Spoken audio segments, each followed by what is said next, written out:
And for those just joining us, my name is Shelby, and I am a senior admissions counselor here at Palo Alto University. Okay, so I'm going to start sharing my screen. I have a presentation for you that shows the application and admissions process in a bit more detail. We will send this out to everyone probably in the next 2 to 3 weeks. So if you don't catch all of it or memorize all of it, that's okay. You'll be able to access it again at a future time. With that being said, let me go ahead and share my screen. Feel free to drop questions in the chat. And Tanya and Cassandra, if you see any questions come through that you think would be really helpful to answer aloud, either of you feel free to jump in and just let me know at any point. Okay, so we'll share screen.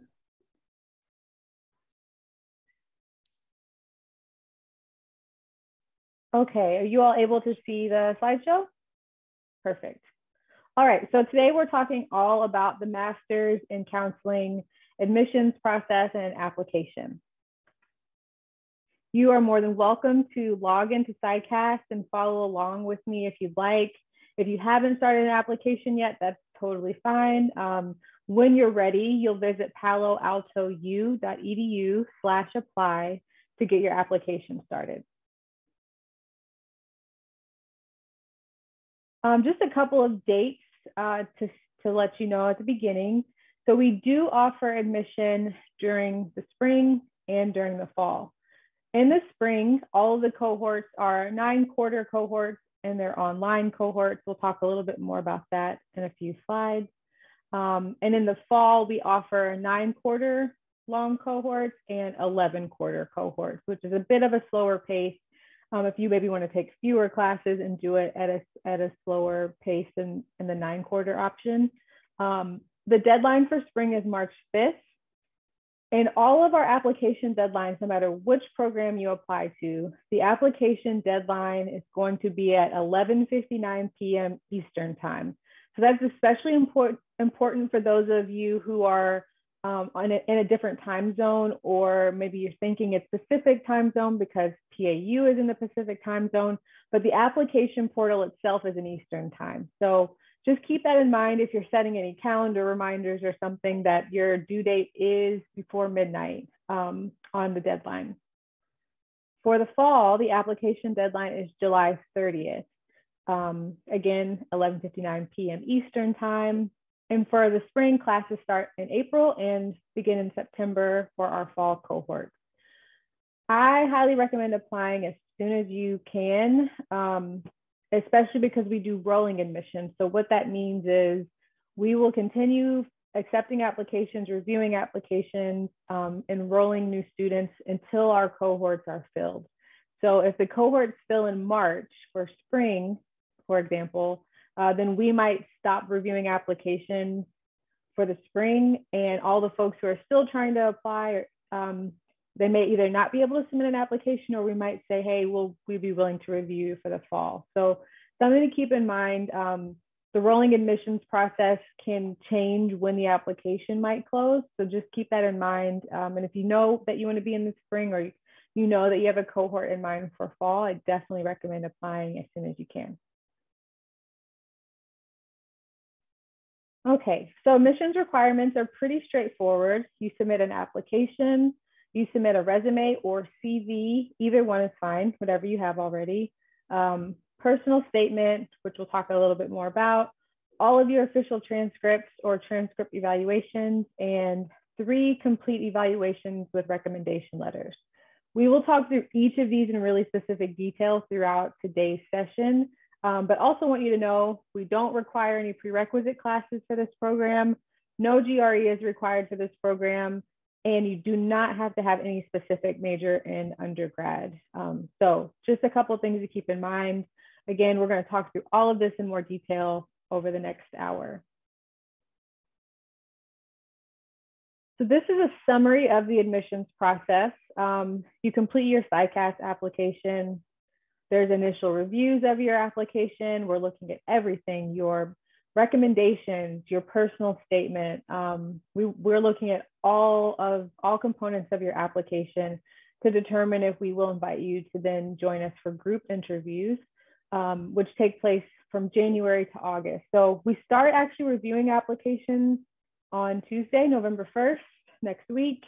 And we'll continue reviewing applications, but interviews will start in January. So just something to keep in mind if you're thinking ahead about the timeline of applying. And then after interviews, there's another committee review, and then admissions decisions are sent on a rolling basis. So if you apply now, your application gets complete now, then we might be able to review it in the next week or in the next month or so, and potentially invite you to one of those January interviews. So something to keep in mind, just in case you can't see it, because I know it's kind of small, you do have to have all 3 of your evaluations and recommendation letters submitted, all of your official transcripts submitted and verified, your resume or CV, your personal statement, and any additional documents have to be in before we will review your application. Okay, so for those of you who maybe are not familiar with PsyCAS or the CAS system, it's sort of like the Common App if you had that in undergrad, but the PsyCAS system is specifically for graduate psychology programs. So you can apply for multiple programs through PsyCAS, multiple PAU programs, multiple programs from various schools. You can do the applications through PsyCAS. And you'll need to create an account to get started. And you're submitting all of your application materials directly to PsyCAS. So you're not actually sending anything to us at PAU, you're sending everything to PsyCAS. And we'll talk about where PsyCAS is and how to send them things here in just a few slides. If you've used PsyCAS in the past, you can use your existing account by clicking the Reapplying to PsyCAS link that's on the login screen. So some of your application materials might roll over. So that could be your personal information, your previous, the coursework that you entered in a previous application, any official test scores you submitted, and any transcripts that you had attached to PsyCAS. But you will need new letters of recommendation and evaluations. You'll have to upload a new resume or CV, write a new personal statement. And then there are some questions specific to PAU that you'll need to answer again. If you've had more coursework since your last PsyCAS application, then you'll need to include updated transcripts as well. So that is an option for folks. If you already had an account in the past, you can go back in and use that same information and just make some updates as needed. One thing to note once you are logged into PsyCAS, in the upper right-hand corner, that's where you'll find your CAS ID. You will need that from time to time in the application process, or if you contact PsyCAS for support, you'll need to be able to provide your CAS ID. So it is in the top right corner if you ever need to access it, just referencing that in case you need it in the future.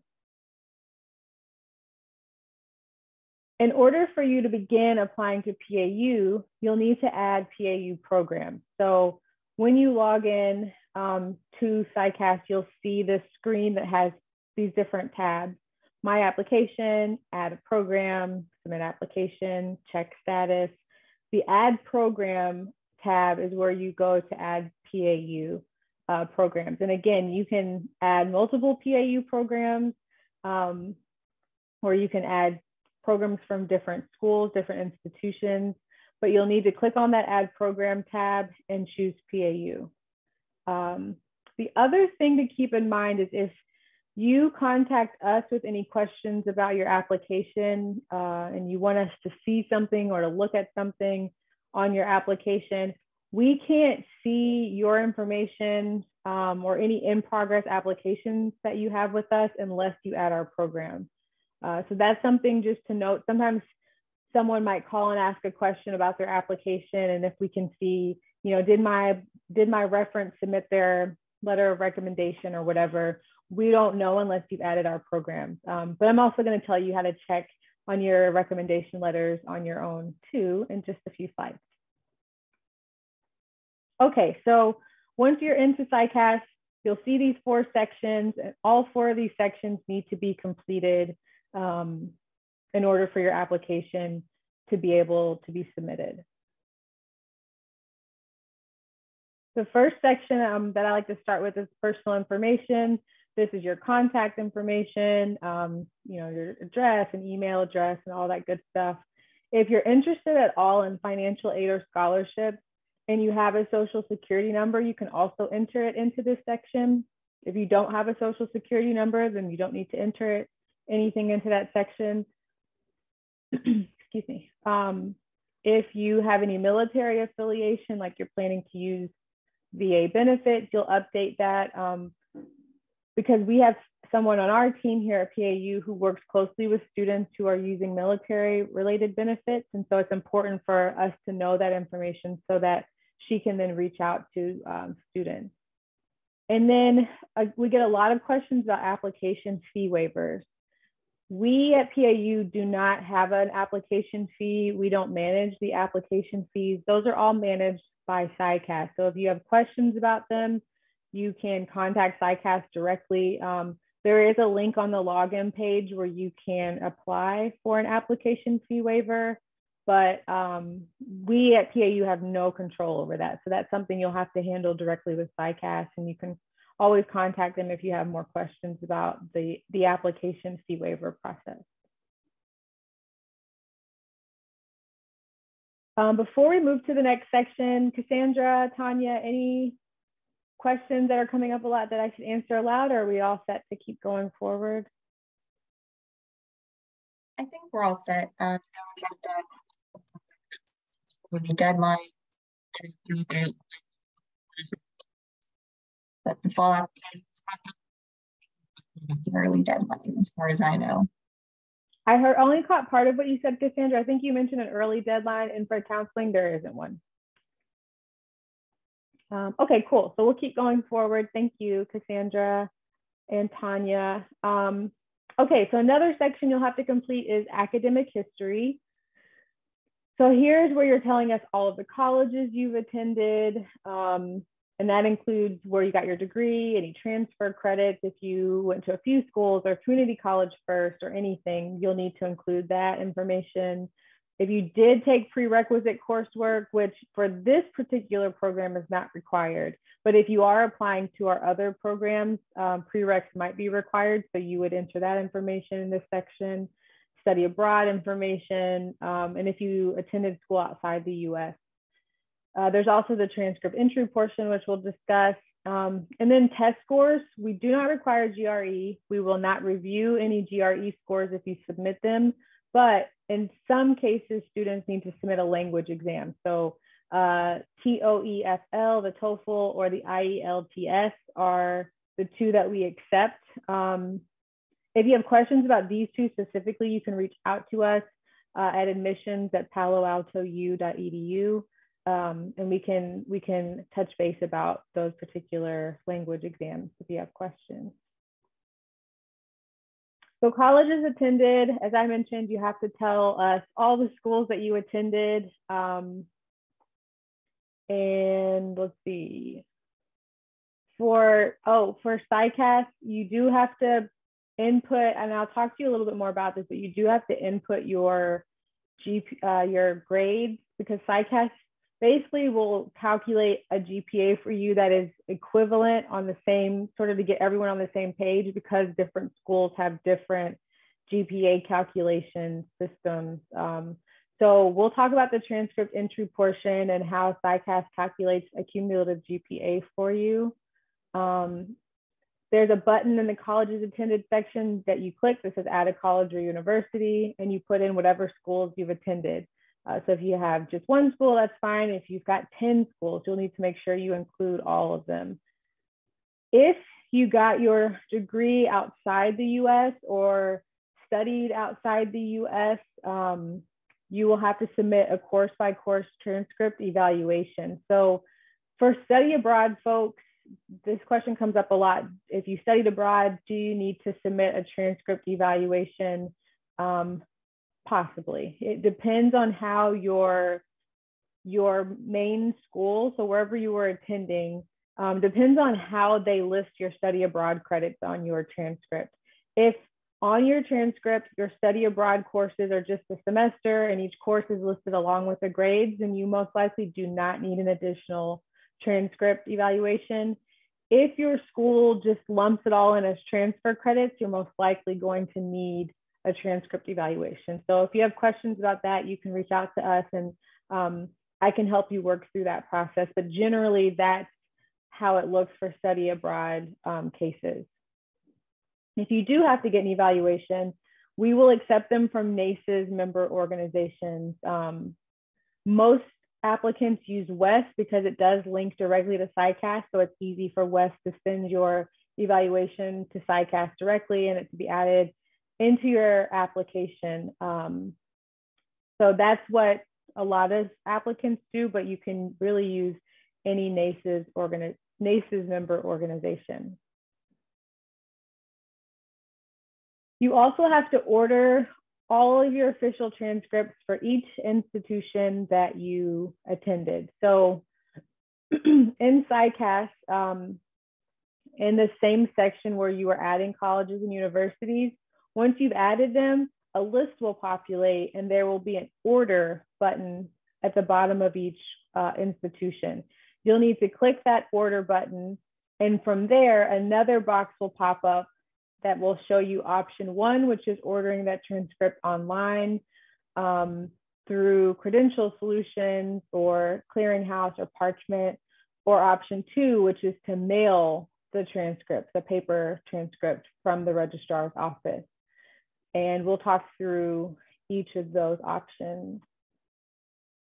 So if you're getting a transcript electronically, you will need to know which of the services your school uses and then select the appropriate service. So you can click through each of them and search your school and see if it pops up, or you can go find out from your school which service they use and then order through here.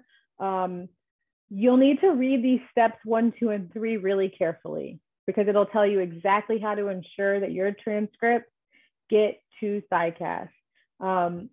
A lot of times people get to this stage and they just zoom through and they don't actually read this screen. So they send their transcripts to us and then they never see them actually appear in their application.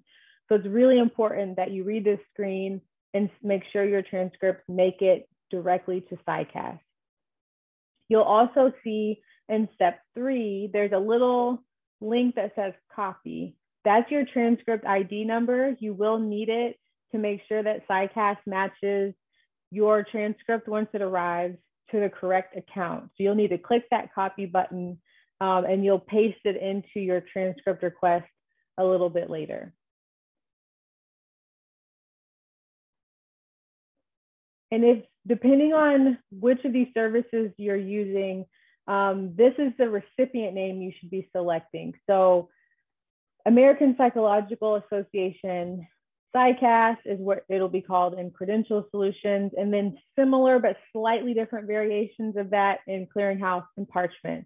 Again, it's going to be on this same little sporter screen. In step 2, it will tell you the name of the recipient, but just wanted to make it a little larger for you here as well. If, again, if you went to a non-US institution, you will likely have to submit a course-by-course transcript evaluation. And you'll send all of these documents to PsyCAS, not sending anything to PAU. Ordering transcripts by mail is a much slower process, but it is something you can do.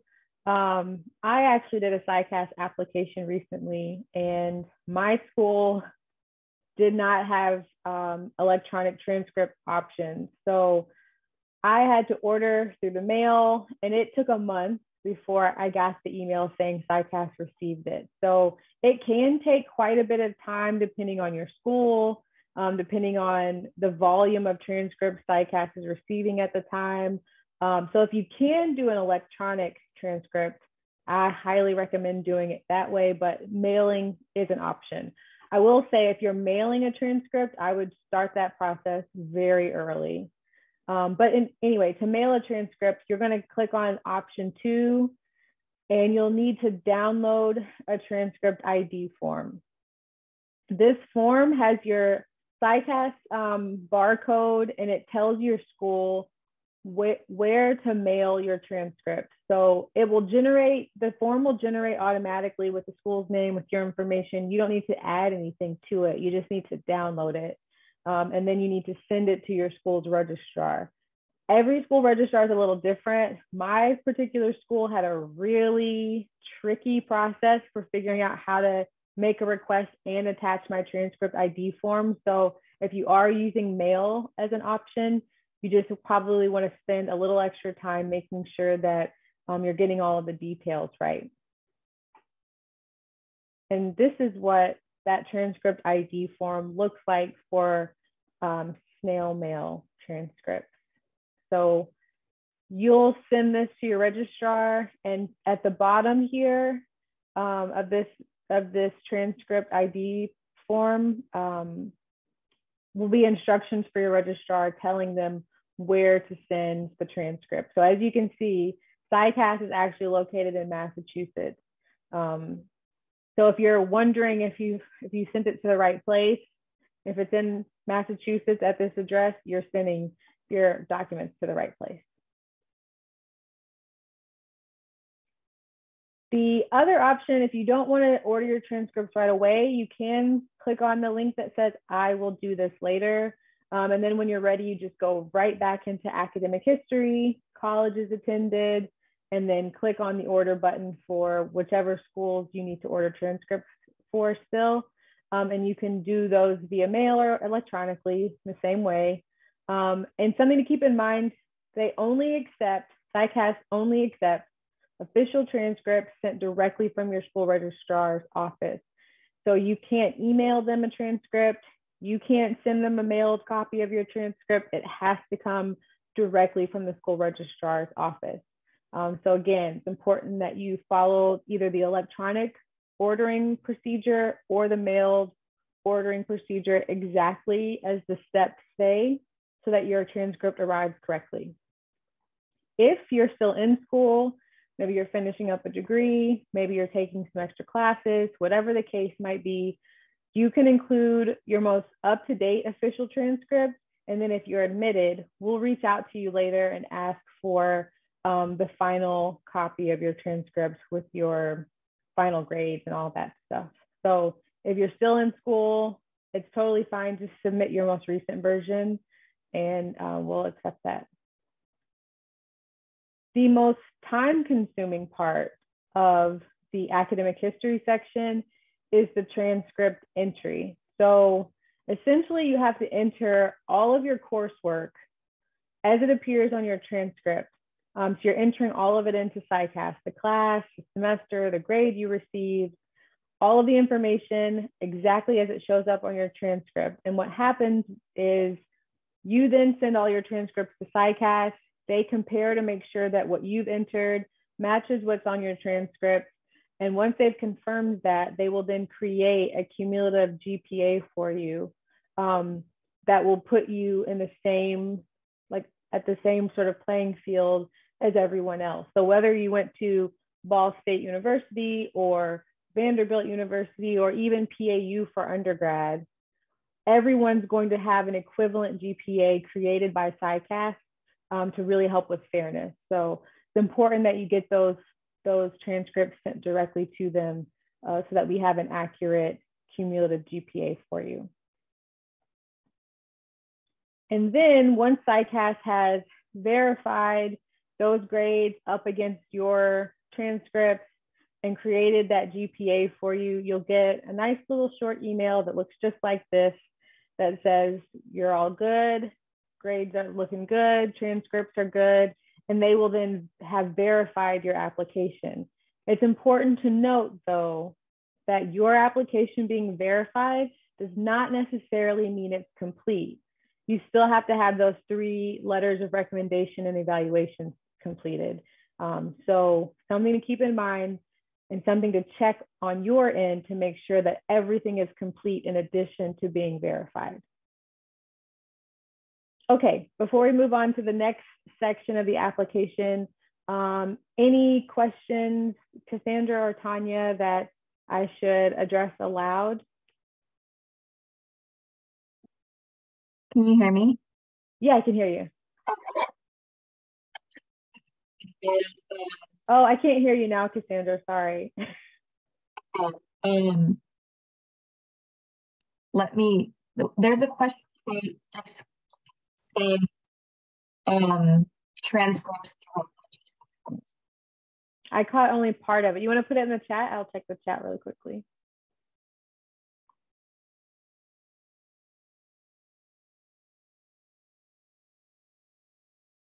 Is this the question about the school in Egypt? Okay, gotcha. So just to clarify, if you went to school outside the US, we cannot accept your transcripts. You have to send them to one of the evaluation services to be evaluated. So you can't actually send us transcripts or PsyCAS transcripts from a school in Egypt. You have to send your transcript to one of the evaluation services. So WES, there are several of them that you can send it to, but you can't send the transcript itself to us or to PsyCAS. So you'll need to find one of those NACES organizations, have your transcript evaluated, and then you send the evaluation to PsyCAS. Hopefully that answers your question. That's a good question. And the other thing with the course by course transcript evaluations, if your transcript is in a different language, you may need to have it translated first. So that's something you need to check with the service provider who's going to be doing your transcript evaluation. Okay, so the third section of the application is this supporting information section. This is where you're going to be entering your references so that they can submit evaluations and their recommendation letters. There are also several other sections here: experiences, achievements, licenses and certifications, fellowships. You don't have to do those sections. If all of that information lives in your resume or CV, then you can leave those sections blank. You don't need to have it in two different places. We will be looking at your resume or CV, so there's no need to also enter all of that information into PsyCAS. But you do have to have 3 evaluations or letters of recommendation. I highly recommend that whoever your references are, they use general, kind of generic language like psychology program or counseling program, in this case, counseling program, or your institution, because if you're applying to multiple schools, they're all going to see these letters. So you don't want your letter to say Palo Alto University specifically if you're also applying to another school. So just something to keep in mind, thinking about how many schools and programs you're applying to, and then making sure you give your recommenders the right information. So for your references to submit their recommendation letters and evaluations, you have to create an evaluation request. So the page looks like this. You're putting in their name, their email address, and a due date for when you'd like them to submit these recommendations and evaluations. We don't have a due date for those, but they do have to be finished and completed in order for us to review your application. So if you want to give them a much earlier deadline than the application deadline, that's totally fine. If you want them to do it within the next 2 weeks, like whatever date seems feasible or that you've worked out with them is fine. But keep in mind, all 3 of the evaluations and recommendation letters have to be completed before we will review your application. So earlier is better. Who should be writing evaluations and recommendation letters? If you have any current or former college or university instructors will work. Current or former supervisors or managers in whatever fields you've worked in. If you've done volunteer work, there's a volunteer coordinator who can talk about your work, that's fine. If you have any academic advisors from college or university, research lab supervisors, clinical work supervisors. Those are all really fantastic recommenders. However, we really cannot and will not accept recommendations from your elementary and secondary school teachers.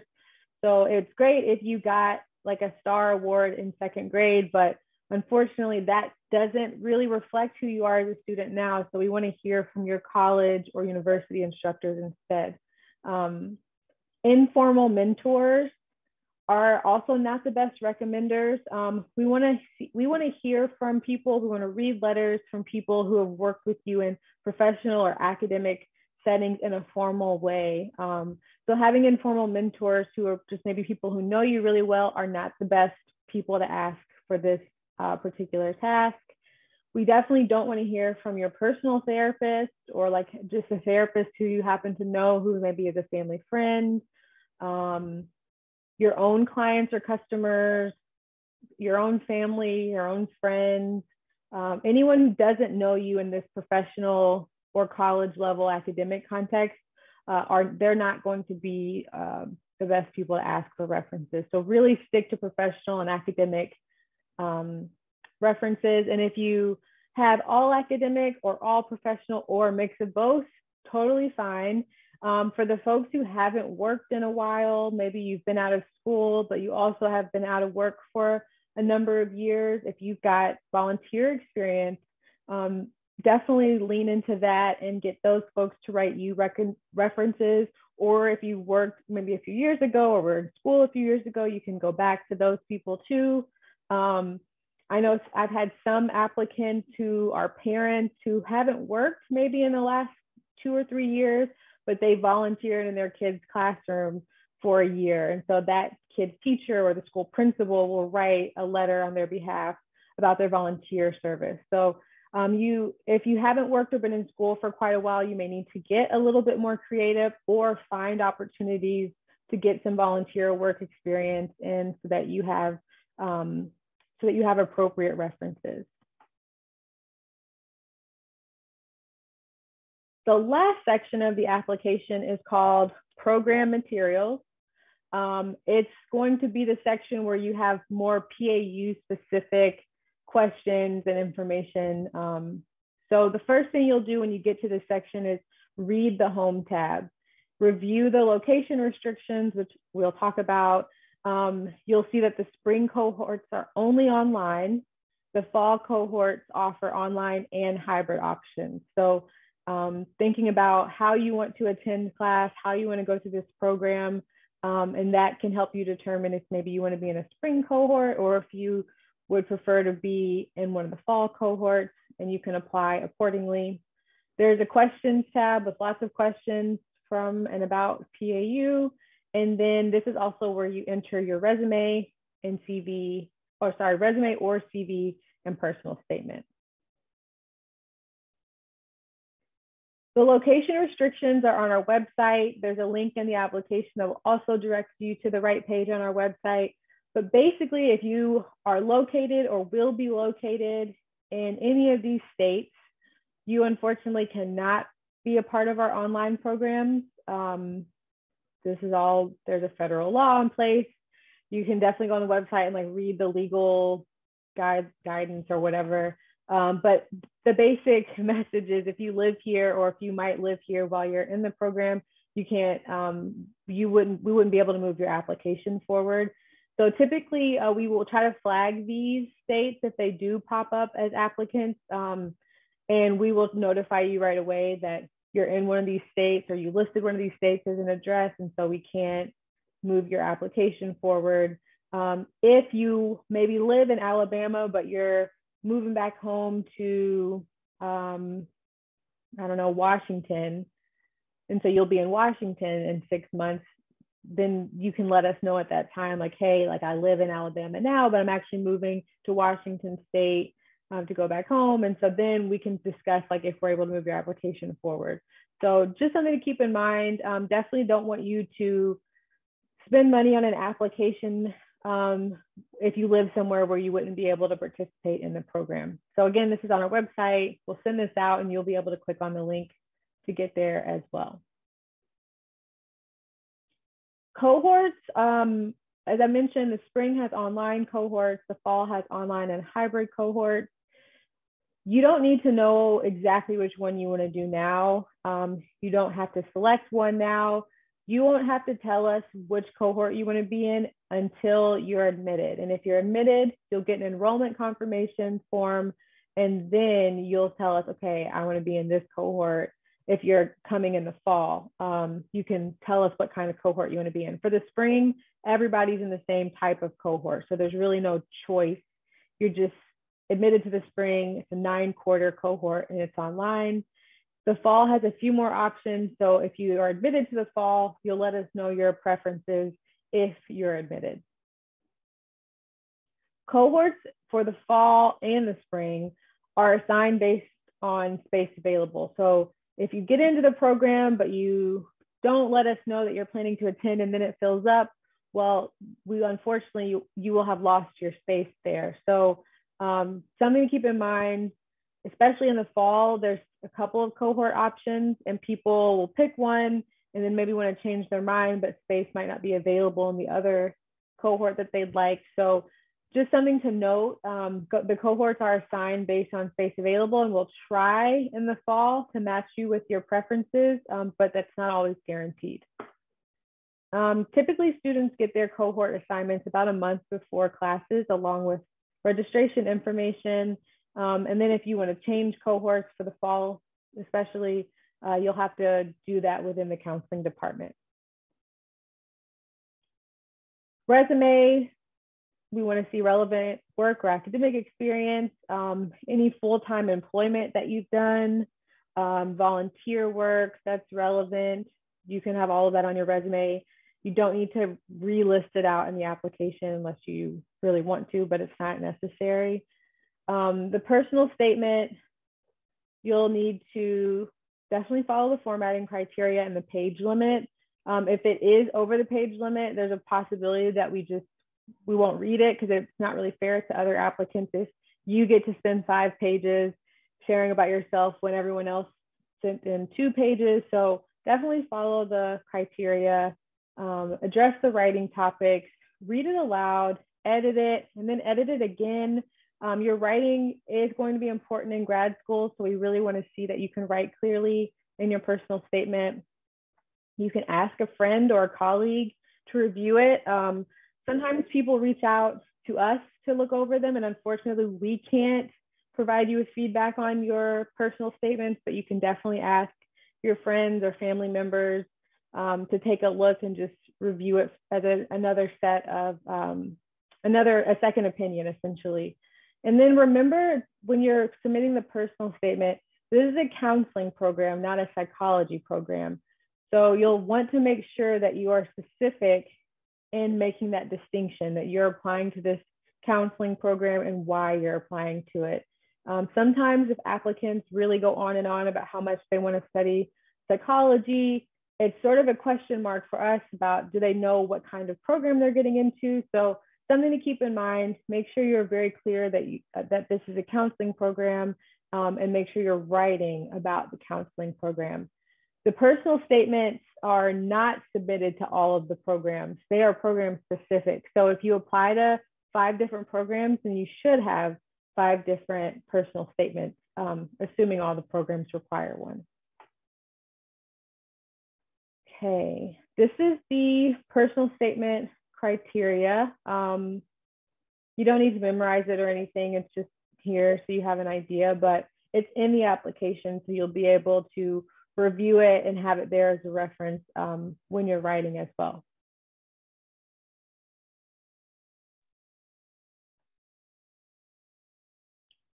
Okay, so once you've done all those sections, they should all be green just like this. And that means good job, you've completed your application. Each section is completed, and now you're ready to move on to the next stage, which is actually submitting the application. So when you're ready, you'll get to the Submit Application tab, and all the programs that you have applications for should appear here on this page. It will tell you how much it costs. So you can see here, But on this page at least, only this one application has been successfully submitted. The other 3 have buttons that show that they still need to be submitted. So you can apply to just one, you can apply to multiples, totally up to you, but this is the page where you actually submit and pay for the application. And then you can see your application status. So on this slide, you can see there's some in progress applications and there's one that's been verified. Applications are eligible for review when all of your evaluations and recommendation letters are submitted and your application is verified. So we need both of those things to be true before we will review your application. The other thing that you can check, sorry, I just got a little notice about the waiting room.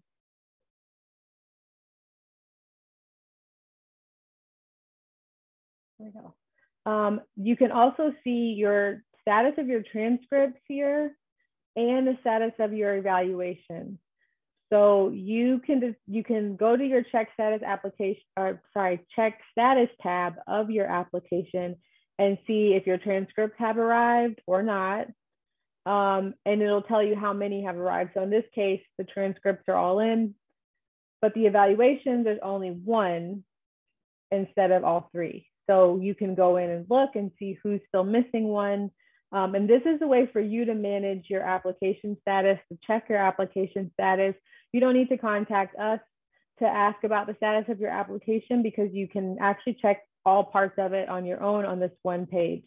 So I highly recommend checking this periodically to see if your transcripts are in, if your evaluations are in, and if they're not, then you can take whatever actions you need to take to get those things in and get your application completed.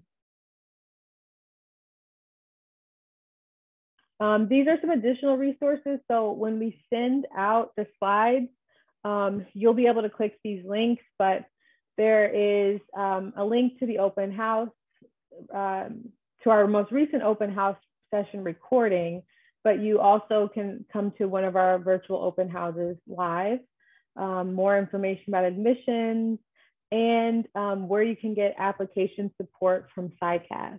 And then if you still have questions, you can reach out to our team at admissions@paloaltou.edu.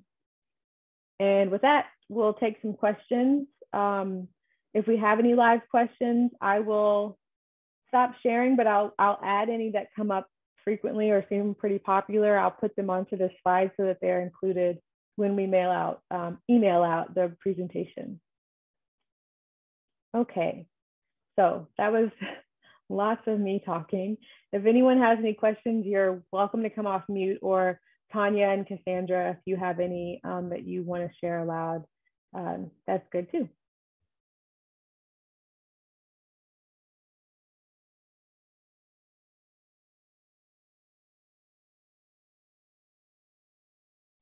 So there's a question in the chat, 2 questions. So the links, I can't add all of them to the chat right now, but as I mentioned, we'll email them out to everyone with the presentation. But as far as the admission rate, we don't have this past the 2023 rates just yet. But once we do, you can always reach out and I'd be happy to share them. I think the most recent data that I have is from 2020, I think. Fall 2020 is the most recent one that I can at least remember.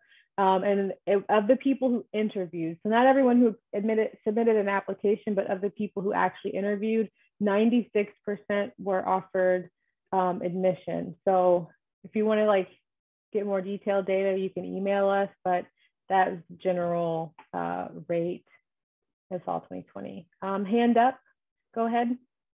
Hi, I was wondering if we wanted to start in the spring and then felt like the online format wasn't viable, would we be able to switch to the hybrid in the fall?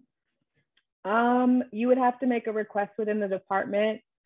Unlikely, just because they are on 2 different schedules in terms of the course sequence, the program of study. They're different, they're time different because of the different start dates. So it would probably delay your matriculation, but it also might not be possible. It just really depends if there's space in that cohort and how it would impact your particular program of study. So you would have to work with the counseling department on that. Okay, thank you. Mm-hmm. Any other questions?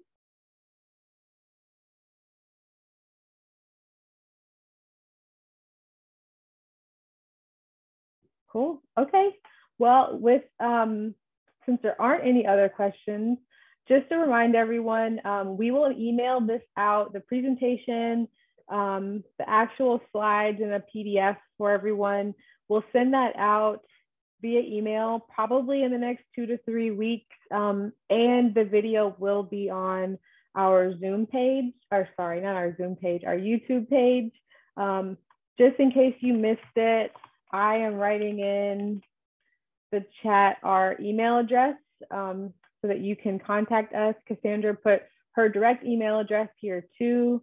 And yeah, hopefully we'll be hearing from or seeing you all or working with you in some capacity once you've gotten your applications in. So thank you all for being here today, and have a good rest of your weekend.